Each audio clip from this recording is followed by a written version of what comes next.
Indudablemente vamos a comenzar desde el Antiguo Testamento este proceso. Sin embargo, vamos a partir de la declaración de dos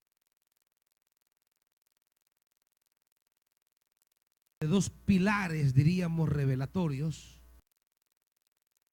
Uno es Jesús, el otro es Pablo. Dos, diríamos, concepciones básicas acerca del Espíritu Santo que nos vienen dadas a través de Jesús y a través de Pablo. Casi siempre que se habla de Jesucristo, se habla casi siempre de lo que, si ustedes al leer los materiales van a verlo, se habla de lo que se esperaba desde el Antiguo Testamento hacia el Nuevo Testamento. Había una esperanza, y la esperanza casi siempre se define en términos de la esperanza mesiánica. Cuando se habla de lo que esperaba el pueblo de Israel, siempre se dice el pueblo de Israel esperaba al Mesías. Por eso se habla de la esperanza mesiánica, por el Mesías. La palabra Mesías viene del hebreo Mesías, que significa el ungido, que traducido al griego en el Nuevo Testamento es por Christos, o como lo pronunciamos nosotros, Cristo. Cristo, más que un nombre personal, Cristo es un título que recibiría la persona que el Padre había designado como su enviado. Ese era el Mesías, ese era el Cristo, o sea, el Mesías, el ungido, el Cristo, el ungido. Israel esperaba al ungido, a ese que era designado por Dios para llevar a cabo sus propósitos para con Israel. Por tanto, Israel esperaba al Mesías. Pero el Mesías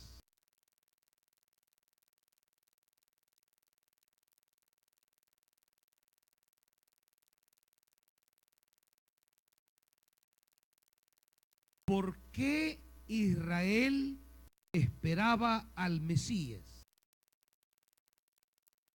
Con la que tenemos que arrancar noche, y aunque no ahondaremos en el Antiguo Testamento porque será el contenido de la siguiente clase, pero voy a hacer una síntesis de por qué Israel esperaba al Mesías.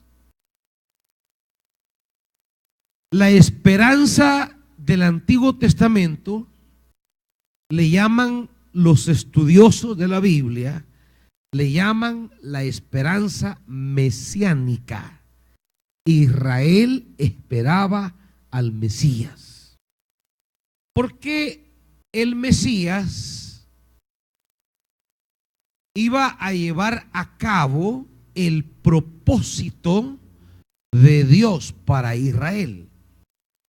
El Mesías iba a encarnar los intereses de Dios para con Israel.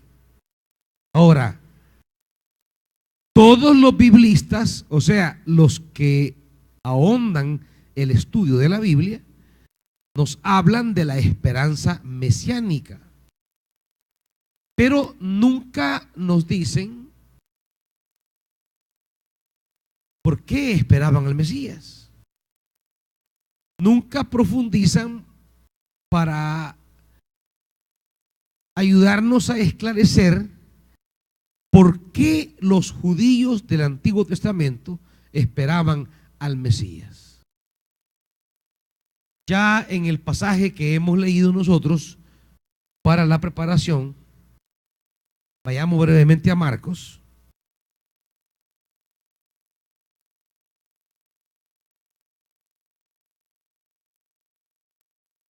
En Marcos capítulo 1, tal como predicamos el miércoles, ya se trazaba la finalidad de aguardar al Mesías. Marcos 1:8. Búsquelo, léalo con su vista.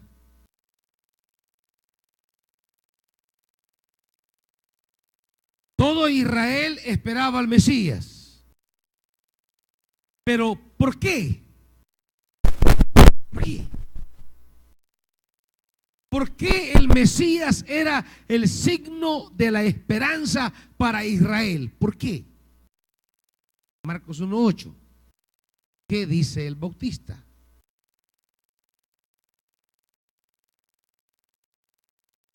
¿Qué traerá el Mesías? ¿Traerá una religión llamada cristianismo? ¿Traerá una institución llamada iglesia? ¿Ah?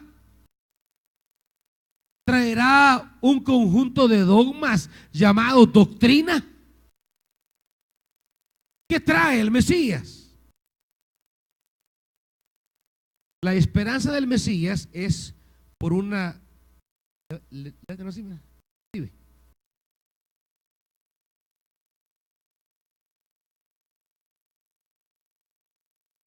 Ahí, 1, 2. La esperanza del Mesías es por una razón. El Mesías era el portador por excelencia del Espíritu Santo. Es decir, el Mesías no es en función del Mesías en sí mismo. Esperanza mesiánica, o sea, esperar al Mesías, no es porque el Mesías en sí mismo era esperanza. No, era en virtud que el Mesías traía para Israel de manera plena y total una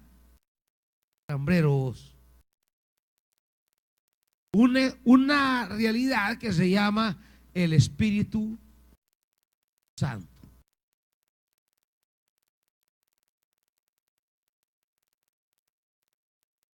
Espíritu Santo.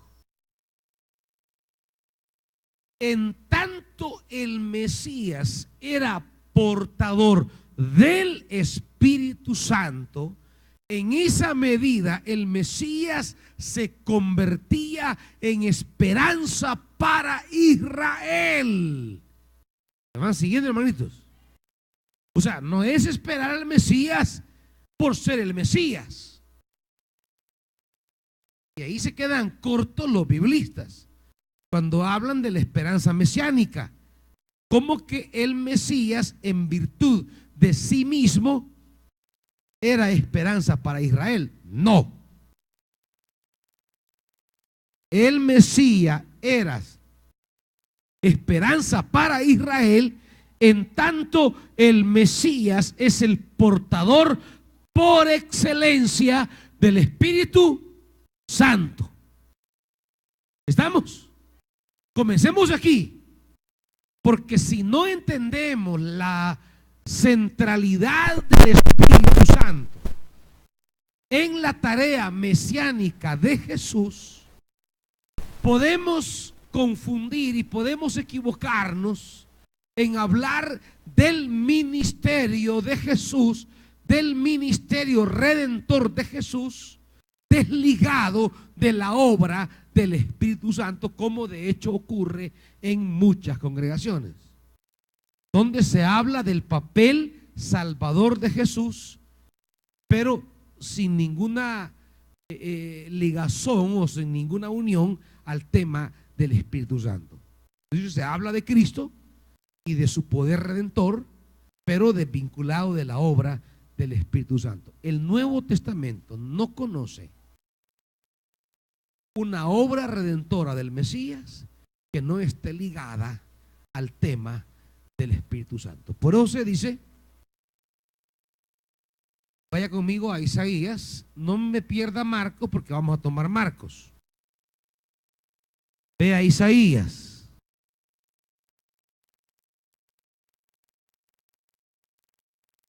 Capítulo 11.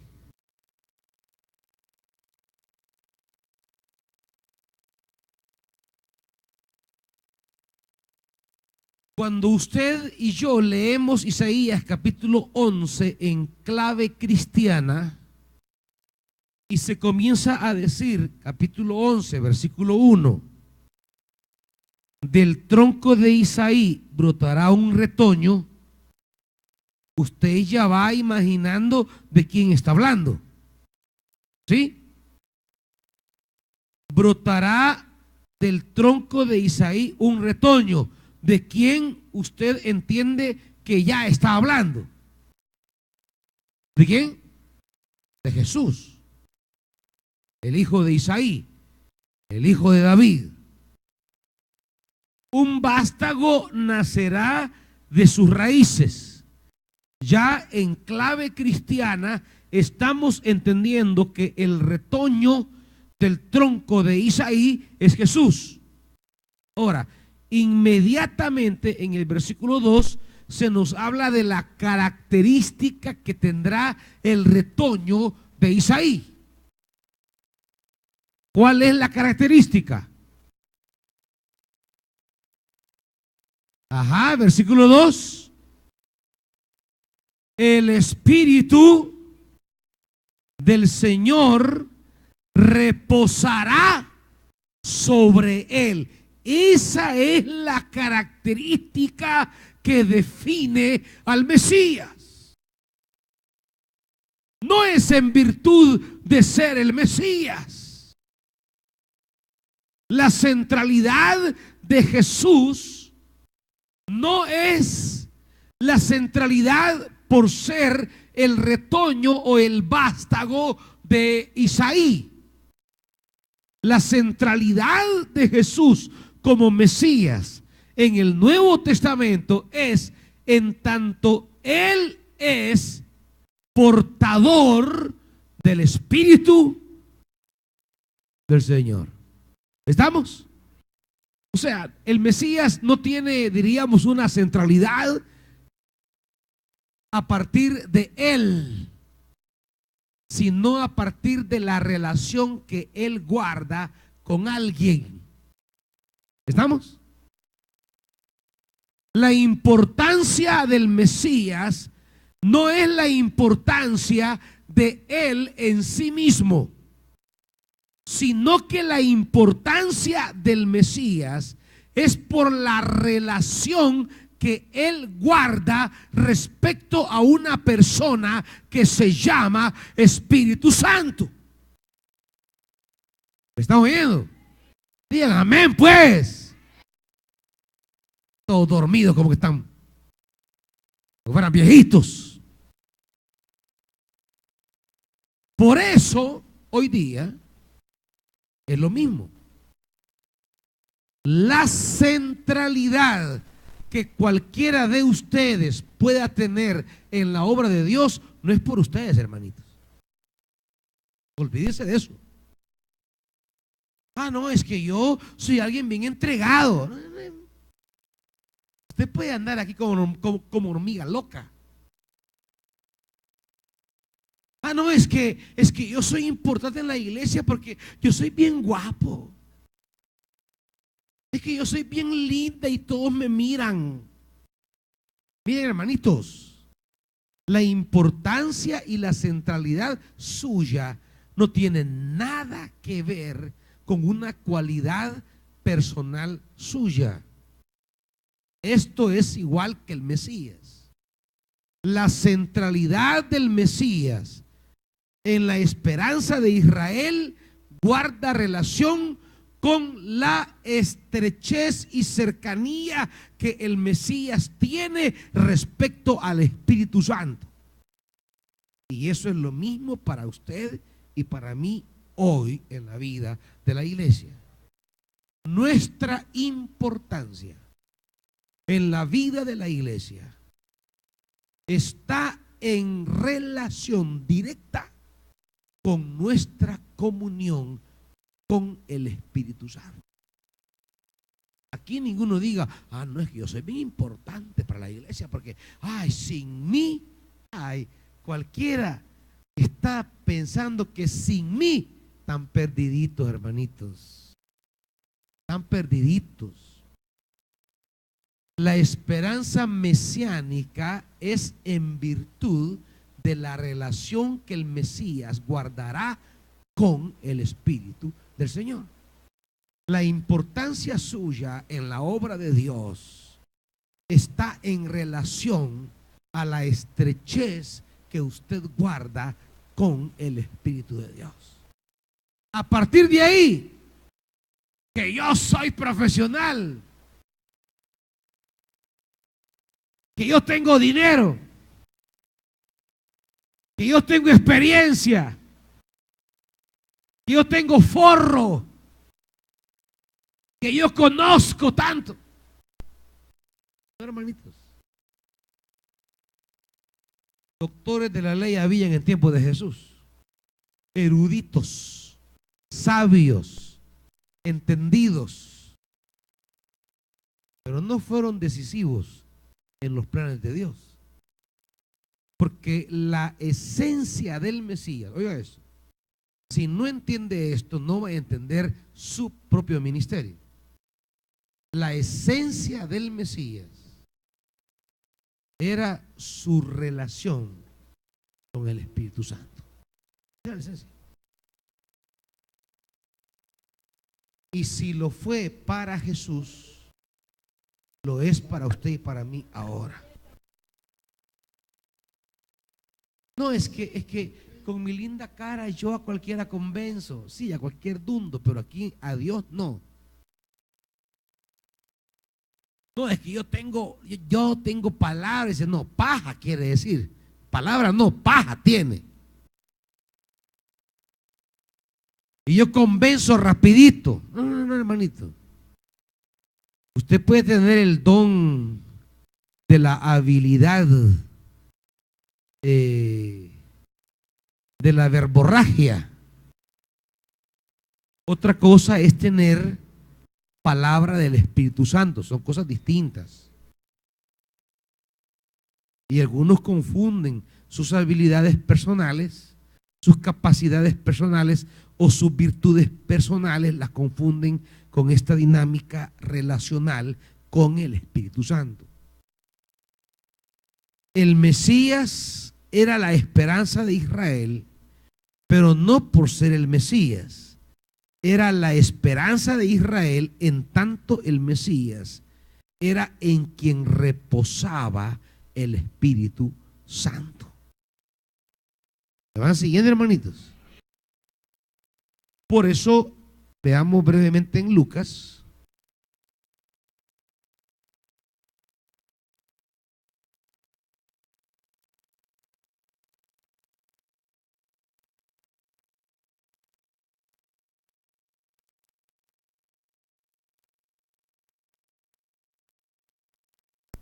Veamos rápidamente en Lucas. Pastor, una pregunta. ¿Quién está hablando? Una pregunta tengo. ¿Quién? ¿Quién es? Oscar García. Una pregunta, usted mencionaba acerca de las congregaciones que no están más centradas solo en Cristo. Ajá. ¿Qué sucede con las, por ejemplo, con estas iglesias cuando no se le da una apertura al Espíritu? ¿Es que están como limitados en la enseñanza que dan o están mal, digamos, en la fe? La otra vez a nadie me le da el micrófono para preguntar si no me lo piden antes. Comienzo con la gente de sonido, no sean abusivos. ¿Cuál es la pregunta?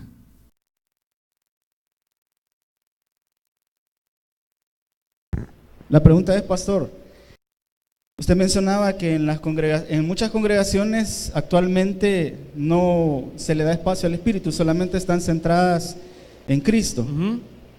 Entonces, ¿qué sucede con estas congregaciones? Están como limitadas todavía porque puede ser que haya una visitación del Espíritu y haya una apertura, o si están, digamos, como mal en la enseñanza que están dando.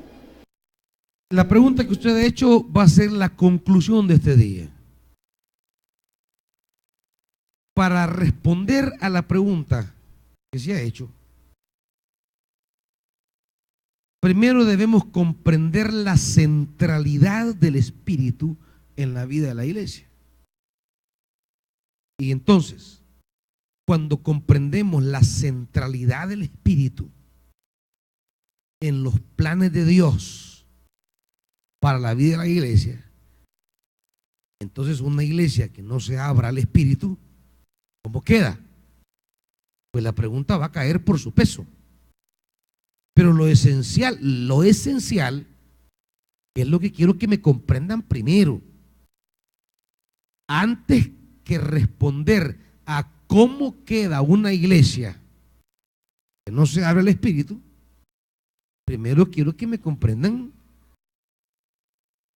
la centralidad del Espíritu respecto a las acciones de Dios con la creación. Porque si para Jesús, de quien estamos hablando, del Mesías,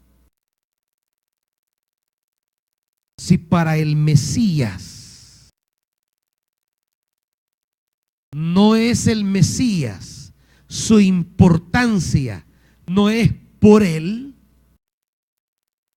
su importancia no es porque sea el Mesías, es más, es el Mesías en tanto es el portador ¿de qué? Del Espíritu. Si no, no es el Mesías. Si no reposa sobre él el Espíritu, no es el Mesías. Entonces, sí, por definición, no por opción o por placer, no, por definición, es el Mesías en tanto es portador del Espíritu. Ahora preguntémonos para el pueblo de Dios. O sea, él no es el Mesías si no es el portador del Espíritu. Retoñará de la vara de Isaí y lo primero que se dice es: y sobre él reposará. Es decir, ese es el distintivo por excelencia. ¿Estamos? Es más, en pocas palabras, esa es la razón por la que es el Mesías. ¿No han entendido? Es el Mesías no porque traiga espada. Es el Mesías no porque venga en caballo. Es el Mesías no porque luche contra Roma. Es el Mesías en tanto él es sobre quien reposa el Espíritu Santo. Es que si no, no es el Mesías. Será un agitador político. Será un vendedor de ilusiones. Puede ser un reformador social, pero no será el Mesías. ¿Me están entendiendo, hermanitos? Será un movilizador de masas, tal vez. Podría ser un profeta, pero no es el Mesías. La razón esencial por la que es el Mesías es que él es en él reposa el Espíritu y él entrega el Espíritu. La relación que guarda con el Espíritu Santo es la que lo convierte en Mesías. ¿Me están entendiendo, hermanitos? Entonces, vayamos otra vez al texto.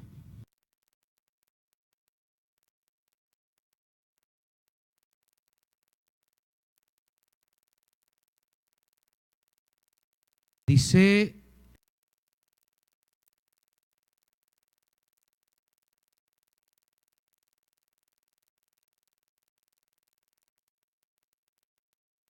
hablando de Jesús, dice Lucas capítulo 3.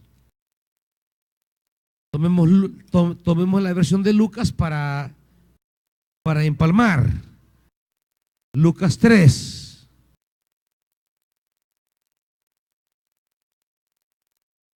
Versículo 21.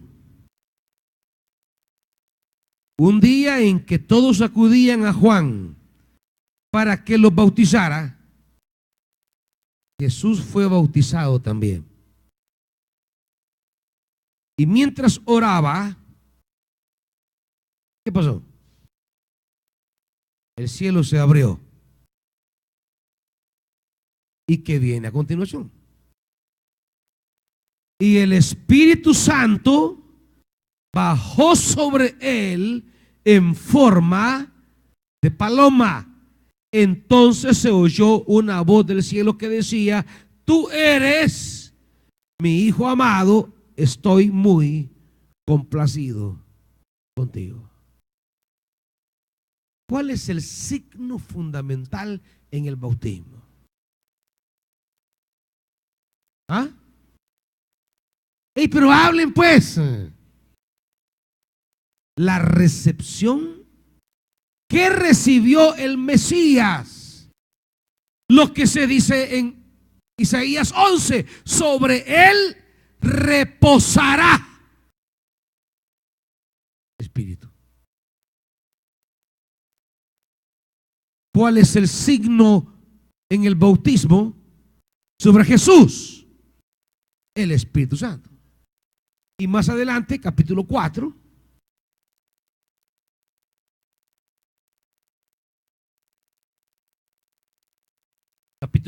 versículo 16. Fue a Nazaret, donde se había criado, y un sábado entró en la sinagoga como era su costumbre. Se levantó para hacer la lectura y le entregaron el libro del profeta Isaías. Al desenrollarlo encontró el lugar donde está escrito. Y aquí viene la cita con la que él inicia su ministerio. ¿Con qué declaración inicia Jesús su ministerio?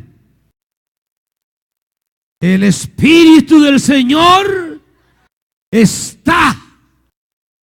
Esa es la característica esencial de ser Mesías.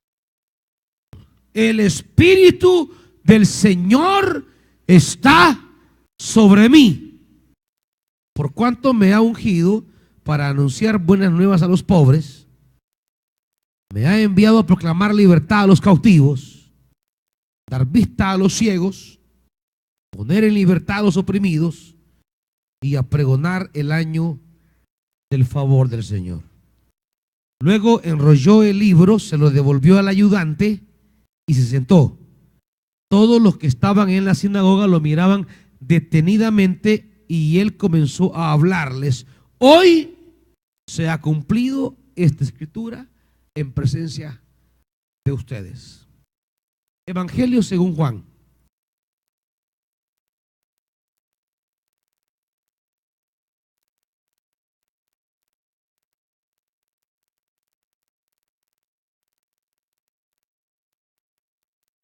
Capítulo 1.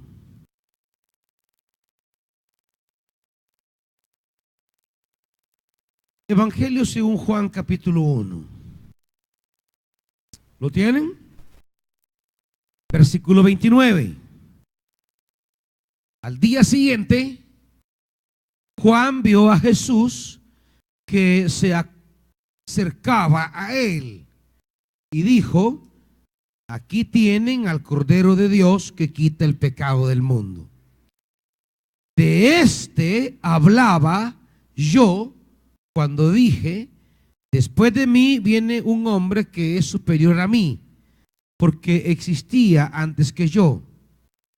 Yo ni siquiera lo conocía, pero para que él se revelara al pueblo de Israel, vine bautizando con agua. Juan declaró: vi al Espíritu descender del cielo como una paloma y permanecer sobre él. Yo mismo no lo conocía. Pero el que me envió a bautizar con agua me dijo. ¿Y qué le dijo? ¿Qué le dijo? Aquel sobre quien veas que el Espíritu desciende y permanece es el que bautiza con el Espíritu. O sea, ese es el signo de ser el Mesías. Ahora, fíjese que son dos cosas. Aquel sobre quien veas que desciende y permanece.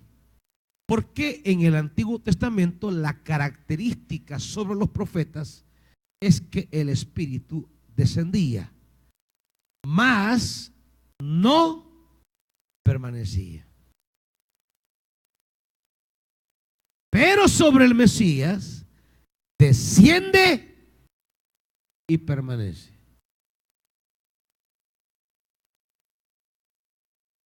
La verdad esencial esta noche es que el Mesías no es el Mesías por su linda cara. No es el Mesías por su genealogía. No es el Mesías por cierta afinidad sacerdotal. No es el Mesías por su relación con el templo. No es el Mesías por descendencia biológica de David. No es el Mesías por su poder político, ni por su habilidad para la guerra. El Mesías será reconocido porque en el momento de Jesús habían muchos que se autoproclamaban Mesías, pero el Mesías será reconocido porque sobre él desciende y permanece el Espíritu Santo. Y su capacidad para dar el Espíritu Santo. En el Antiguo Testamento, los profetas recibían el Espíritu, pero no se habla de ningún profeta que dé el Espíritu. ¿Estamos viendo? No se habla de ningún profeta. Aún Elías, cuando da el manto a Eliseo, le dice: si cuando el Señor me aparte de ti, tú estás allí, es decir, tú te rebuscas, entonces mi manto va a ser para ti.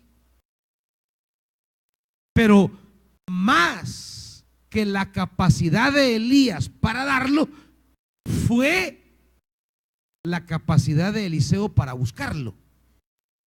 ¿Me explico? Pero en el caso de Jesús, Él entrega el Espíritu. Él da, Él sopla Espíritu Santo sobre los discípulos. Entonces, en el ministerio de Jesús, Él no va a hacer milagros porque es el Mesías. Quítese eso de la cabeza. Ni tampoco va a hacer milagros porque era Dios. Quítese eso de la cabeza. Algo que ha hecho mucho daño para entender el ministerio de Jesús y asimismo entender el ministerio de la iglesia es pensar que Jesús todo lo que hizo, lo hizo porque era Dios. Eso quíteselo de la cabeza. Él no hizo obras poderosas porque era Dios. Él no hizo milagros porque era Dios. Él no discernía el pensamiento de los hombres porque era Dios. Eso quíteselo de la mente. Mientras el Señor Jesús ejerció su ministerio, lo ejerció como hombre, no como Dios. Era carne, dice la Biblia. Carne. Las obras extraordinarias de Jesús no es porque era Dios. Es por la relación que guardaba con el Espíritu Santo. Algo que ha afectado mucho el comprender el ministerio de Jesús es que nos metieron un chip en la cabeza, nos metieron un cassette en la cabeza. Jesús era Dios y cuando andaba caminando era Dios. Y cuando andaba por Jerusalén, por Judea, por Samaria, por Decápolis, era Dios. Era un Dios caminando por ahí. Eso nos ha arruinado nuestro entendimiento de la Biblia. La Biblia no dice eso. La Biblia habla de Jesús en su ministerio terrenal como un hombre, pero como un hombre que guardaba una relación especial con el Espíritu Santo. Y en virtud de esa relación que guardaba con el Espíritu Santo, él podía dar palabra y hacer señales, prodigios y milagros. ¿Están comprendiendo, hermanitos? Entonces, cuando Él entregue el Espíritu a la iglesia, será exactamente lo mismo. Por eso lo veremos el siguiente martes. La iglesia no será poderosa por sus líderes, ni por su dinero, ni por sus templos. Será poderosa por la relación que guarde con aquello que Jesús le entregó. Y Jesús no le entregó a la iglesia un manual de ritos. No le entregó a la iglesia un manual de doctrinas. No le entregó a la iglesia un manual de procedimientos. No le entregó a la iglesia un manual de himnos y cantos que deben darse en la iglesia. No le entregó un estilo de cómo alabar a Dios. No le entregó códigos. No, le entregó una persona. Sopló sobre ellos el Espíritu Santo. Y solo en la medida que la iglesia se preocupe por su relación con el Espíritu Santo, solo en esa medida tiene la capacidad de llevar a cabo los propósitos de Dios.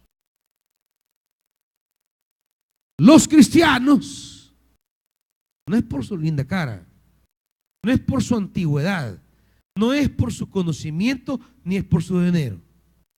Su importancia no es aquello de decir, no hombre, es que yo conozco esto, yo soy importante porque yo ya manejo. No, hermanito.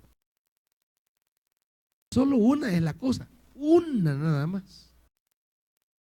La relación que usted guarde con el Espíritu Santo. Pero eso es consecuencia. Primero quería que entendiéramos la centralidad del Espíritu Santo en la misión de Jesús. En otras palabras, sin el Espíritu Santo, Jesús no hubiera hecho nada de lo que hizo. ¿Están bien? Eso yo quiero que lo comprendan muy bien. Jesús no hubiera predicado si no es por el Espíritu Santo. No hubiera hecho milagros, señales y prodigios si no es por el Espíritu Santo.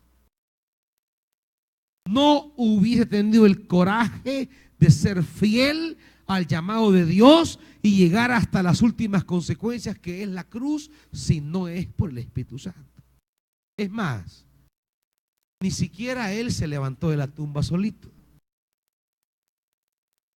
jamás la Biblia dice Jesús se levantó, jamás. Nunca. Nunca dice Jesús resucitó. Nunca. Siempre la Biblia dice fue levantado. Fue resucitado. Nunca se habla que él se levantó solito porque él era ¿qué? El mero mero, no. Siempre se dice en voz pasiva. Nunca se dice en voz activa, él se levantó. Se dice en voz pasiva, él fue levantado. O sea, él estaba allí y alguien lo levantó. Y lo que dice Romanos es: y aquel que levantó a Jesús de entre los muertos, también os levantará a vosotros. El Espíritu, dice Pablo más claramente, que levantó a Jesús de entre los muertos. O sea, él no autorresucitó. Él fue resucitado por el Espíritu Santo. Entonces no hay manera de pensar el ministerio de Jesús desde su concepción. Si fue concebido, ¿por quién fue concebido? O sea, desde el comienzo. Desde el comienzo. La misma existencia de Jesús en el vientre de María es obra. Y el levantamiento de él desde la tumba fue obra. Es que no hay Mesías posible sin el Espíritu Santo. Y si no hay Mesías sin el Espíritu Santo, ¿habrá iglesia? No. ¿Habrán líderes? Habían Mesías en tiempo de Jesús que se autoproclamaban Mesías. Hay una revista, esto cierro, usted la puede buscar en internet, clase de revista.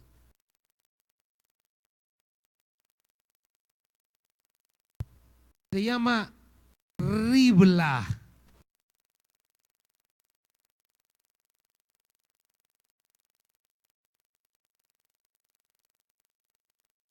Ribla, revista de interpretación bíblica latinoamericana.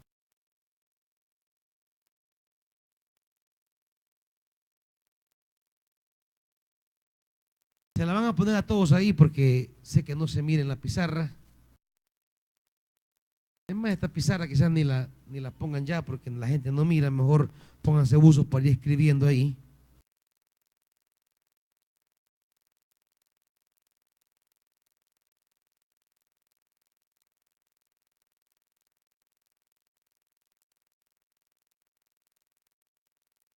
Revista de interpretación bíblica latinoamericana, Ribla.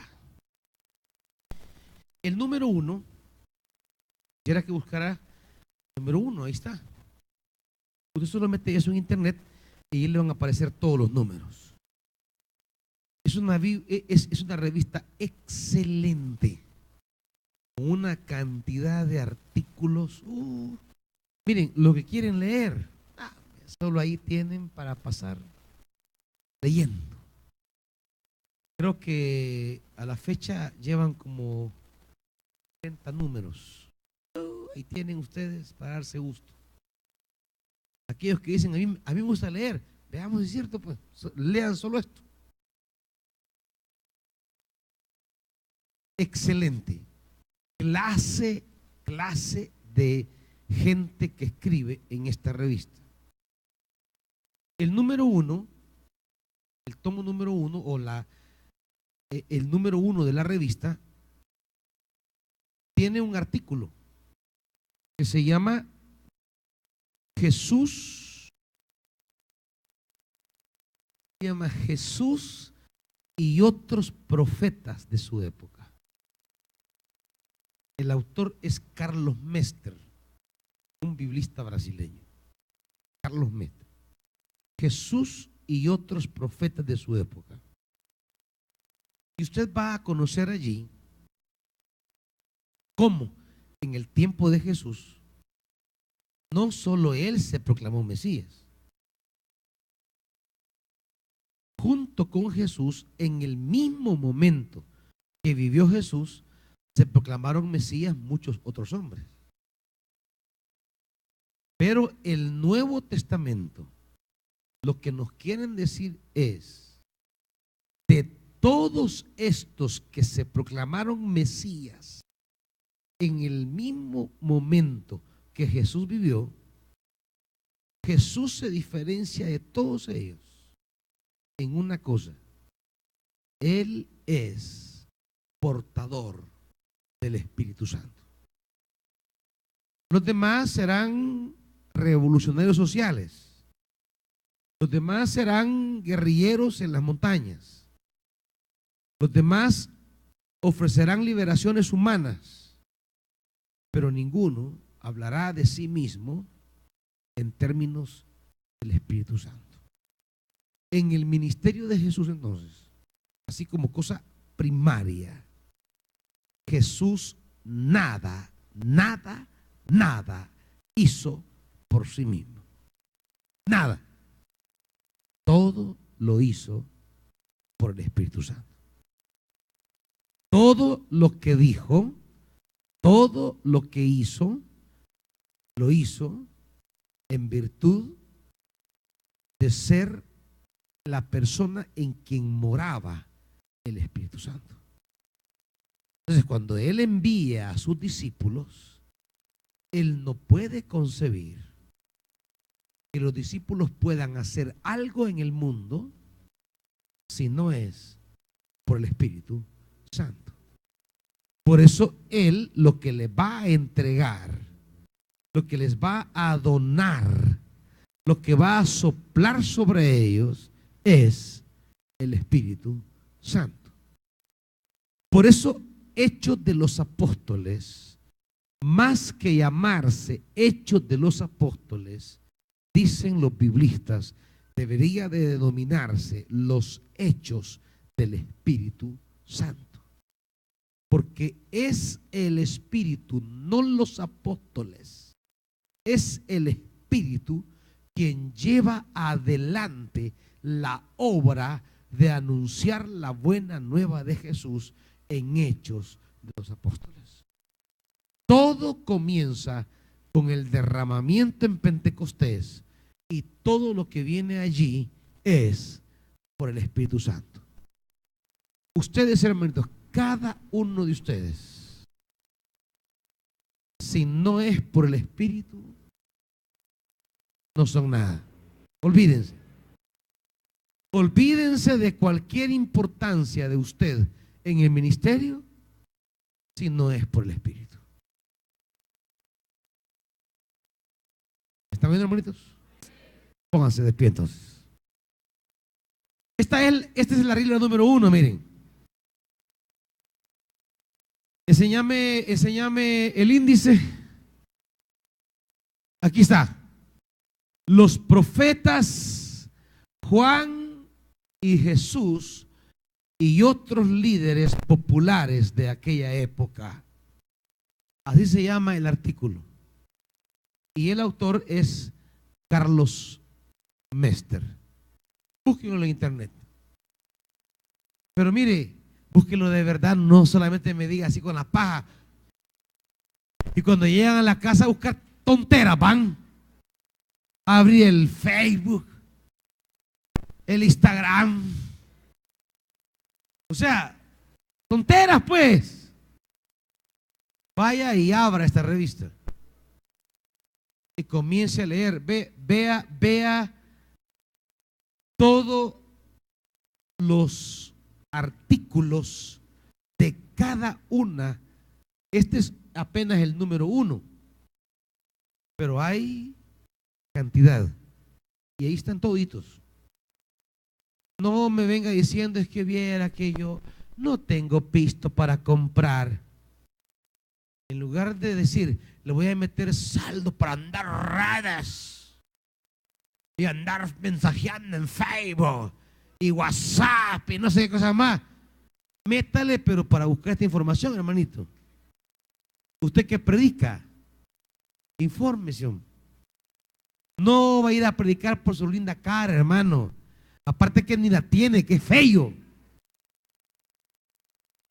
No voy a predicar, ay, es que soy linda, y qué linda va a ser.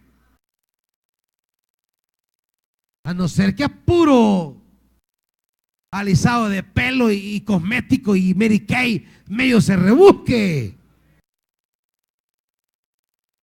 Es por el Espíritu Santo, nada más.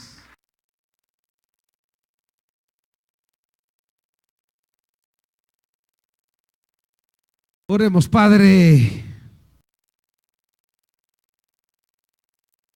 Desde el Antiguo Testamento se venía impulsando esa esperanza de que llegaría alguien sobre quien reposaría el Espíritu Santo.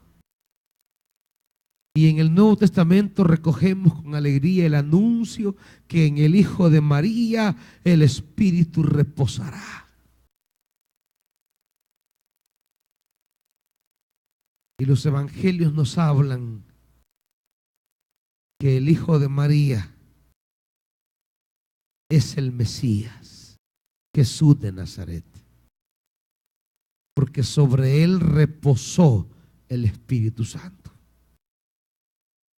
Y en virtud de ese derramamiento del Espíritu, él realizó un ministerio glorioso y poderoso. La gente decía de él es que él no habla como los otros, él habla con autoridad. Es que jamás hombre alguno ha hablado así, decían quienes lo oían. Cuando él hacía señales, prodigios y milagros, la gente entendía que en la persona de Jesús Dios había puesto su grandeza. Porque sobre él reposaba el Espíritu Santo. Es tan fácil, Señor, en el camino del servicio, el creernos que nosotros somos piezas claves. Como que sin nosotros el Espíritu no hace nada. Y a veces descuidamos nuestra relación con el Espíritu Santo, confiando